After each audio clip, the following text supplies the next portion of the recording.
Introducing the Open Palm Podcast, hosted by Jerome Shaw. Available today on your favorite podcasting platforms, including Apple Podcasts, Spotify, Anchor.fm, and many more.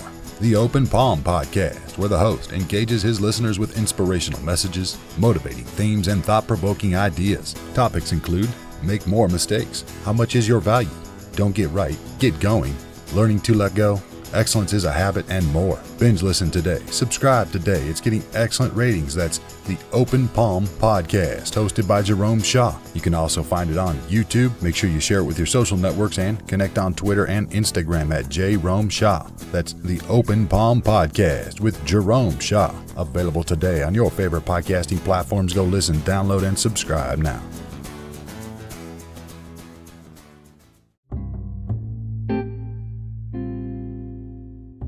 There is something called the false positive problem. I once heard this on a podcast episode in which a doctor was being interviewed. And he said that due to massive underfunding, doctors with low salaries were given only 8 to 10 minutes per patient. The time to listen has been cut. By the decrease in listening, there is an over-reliance on visual tests. As a result, many patients are given false positives. This means that there are many patients that do not have the disease or disorder that they think they have. So about 30 to 40 years ago, patients were declared free of disease if a visualized abnormality was not found.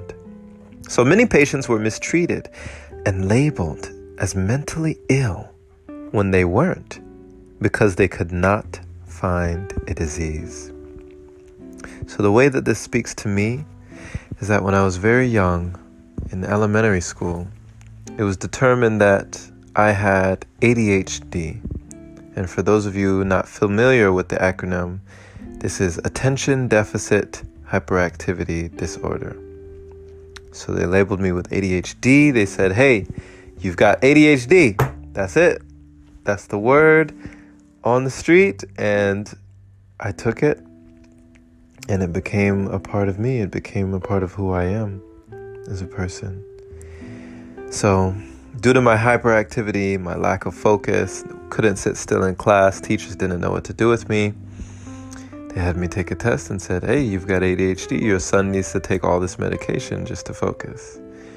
And for years and years and years, I took, Strattera, Concerta, Ritalin, Adderall, all sorts of different medications for focus, for depression, right? For all these things.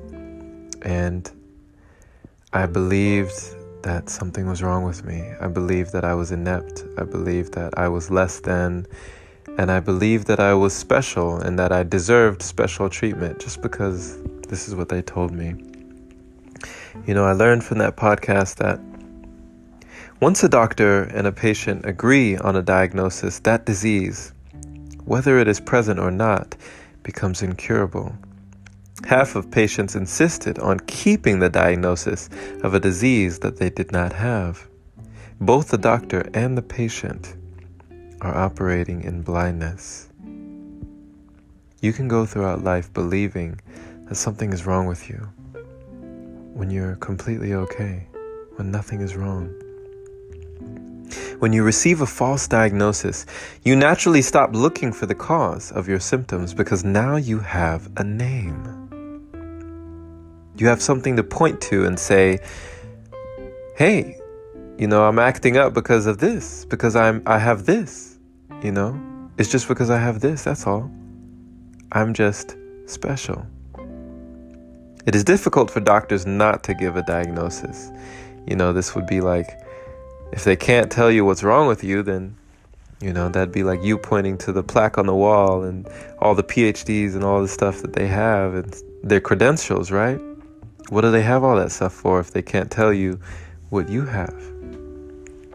So it's difficult for doctors not to give a diagnosis. But patients feel comforted knowing the source of their problems. So patients actually feel a sense of relief, right? They can let out a sigh of release. Because now they have a name for their problem. Now they know why they're abnormal or they're not like everyone else. Taking all those medications, it wasn't until 11th grade in high school that I finally said no. I finally said I want to figure out what life means to me instead of having life on this medication where I was having loss of appetite, all sorts of different symptoms. And it's funny, there was an incident that I had. I was at my mother's house when I was young, and I had my family over, and my cousins, they were all on top of this bunk bed. And I can recall us laughing and playing, but there was a moment where it got kind of reckless, and I was throwing batteries up on the top bunk. And they were dinging off of the wall behind them, and they were dodging the batteries and laughing. And it seemed like a good time to me until my aunt came in the room. She said, "Boy, what are you doing? What are you doing?" And I had the nerve, I had the audacity to not only take her, but take her by the hand, lead her to a nearby bookshelf in my mother's home, to a specific book on the shelf that was titled, "So Your Son Has ADHD." She looked at me, and I'll never forget what she told me. She said, "Boy, don't you ever allow that to be an excuse for your actions. Don't you ever let this disorder, or whatever you think you have," because I remember her and my dad were a couple of the only ones who didn't believe that I needed medication, didn't believe that anything was wrong with me. She said, "Don't you ever allow that to be an excuse for your actions, for if you hurt somebody, for the things that you do in life. Don't ever point to this and say that this was responsible." And it was the first step. She planted a seed in me taking responsibility for my actions. So as it turns out, years later, I was retested. And doctors determined that I did not have ADHD after all. I didn't have it. I don't have ADHD, That's what they determined when they retested me. So what do you say to that? What, did I lose it? Did I drop it somewhere along the way in my journey? Did it fall out of my pocket? What happened? How someone can diagnose you with something and say that something is wrong with you and have you taking all sorts of medications throughout your whole teenage life and adolescent and younger life, because this was elementary school, middle school, and high school I was taking all this, and then turn around and say there's nothing wrong with you. What do you say to that, my friend? So I will never truly know what damage was caused. I'll never truly know what really happened in my mind. At least I could focus, right? At least I could sit still in class in front of the teacher. It didn't matter that I had loss of appetite, that all these things happened to me as a side effect of these drugs. It didn't matter. But you know what else doesn't matter, my friend? None of it. Me being misdiagnosed, having a false positive, going through my school years thinking something was wrong with me, for the majority of my life being labeled, none of that matters. None of it. Because I found out something. I determine who I am. And I determine my destiny. I determine what this life means to me. And I decide whether something is wrong with me or not. And I no longer allow anyone else, any outside force, tell me that just because I seem weird or strange or eccentric, that anything is wrong with me at all. Because at the end of the day, if it's going to be, it's up to me.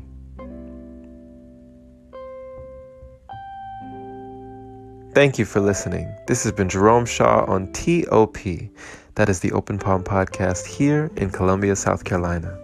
The open palm means harmony with the world, understanding our place in the world, using our skills accordingly, greeting the world with an open palm instead of a closed fist.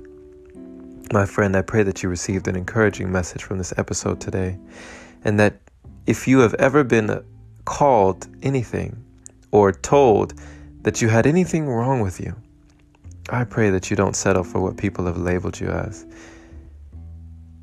You know, I've been called passive-aggressive, slow, attention deficit, all these things. And I finally decided that I would be whoever and whatever I set out to be. And I pray that you just do the same. That you don't allow these words, these labels to deter you from your destiny, to hold you back from your greatest version. Share this with a like-minded individual who, like you, is learning and growing, and pay it forward, as I don't think these messages are heard often enough. People have asked how they can support the podcast. You can support it by becoming a supporter. Opening your browser to anchor.fm/jshaw and supporting the podcast there is much appreciated. Or you can become a patron on patreon.com/Jerome Shaw. Be blessed, my friend. Have a wonderful day or night wherever you are, and take care.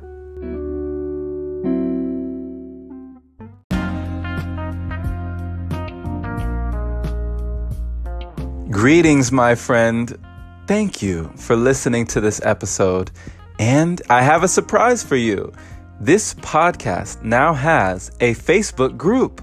It is called Marketing Motivation with Jerome Shaw, and it is a group for you and your online or offline business. It is a way to teach you how to market yourself, where you will gain many insightful nuggets to inspire you on your path. Whether you are seeking your own personal freedom, wanting a better life for you or your family, or just wanting to create some income on the side. Now, this is for your business. You can have your own podcast or your own YouTube channel, your own blog. Whatever market you are in, you will learn something.